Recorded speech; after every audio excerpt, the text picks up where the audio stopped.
Investors, especially if you can eliminate volatility. Bob Iaccino, you don't have the luxury of being able to sit in positions for 1 to 3 to 5 years. What are you doing on a day like this? Sometimes not 1 to 3 to 5 minutes in what I do, but it's what I'm looking at a lot is gold right now. I really like being long gold and short the euro.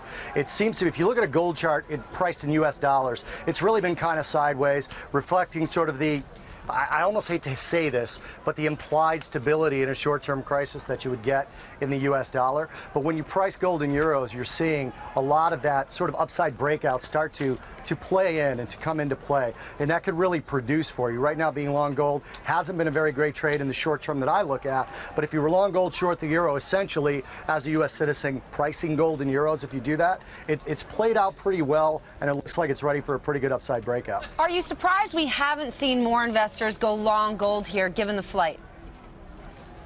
You know, gold is interesting. I think for the long term, and full disclosure, not an investment advisor. You should all consult your investment advisors. But I think gold is a very good long-term play for somewhere between 5 to 15% of investors' holdings, because it's never going to be worth zero. Having said that, in the short term, again, there seems to be this idea that gold is some sort of short-term disaster hedge. It's really not. If Europe implodes, the U.S. dollar, and to a certain degree the yen, will be spendable, the euro will not, and you still have a way to liquidate your gold, but they'll give you dollars in exchange for that. So the dollar's really been the short-term disaster hedge. Gold is the Armageddon disaster hedge, or a longer-term play. You know, Bob, you're talking about short-term versus long-term, and Jan Loys, I want to just pick up with that theme for a moment. As I was reading one of your reports, I was struck by the fact that you are long-term bonds. You're not afraid of holding a piece of paper with a 5 to 10 year maturity.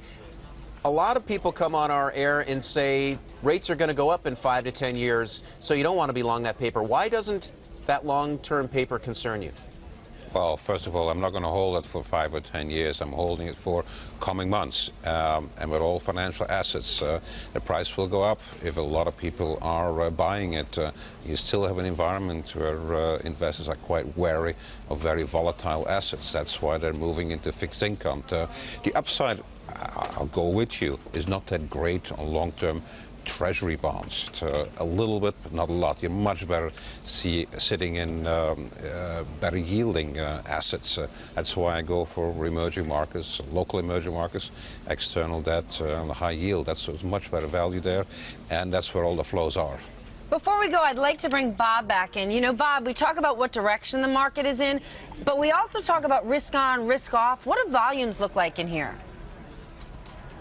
Well, you know, when I was preparing for this spot, I was looking at my charts, and I thought in the S&P, it had held 1340 earlier in the day, and it looked like it had a chance to hold it. It's not holding it right now. So I'm really looking at the overall macro view of the market as opposed to the valuations, only because the valuations will get adjusted if the earnings get adjusted. We've got the top line, bottom line story that everybody's been talking about for days, beating on the bottom line but failing on the top line. With all the earnings we've got, Apple might change that. So I really think that if we can't get a close above 1340, we won't be looking at valuations. We'll be looking at an S&P extension back down to around 1325, 1326.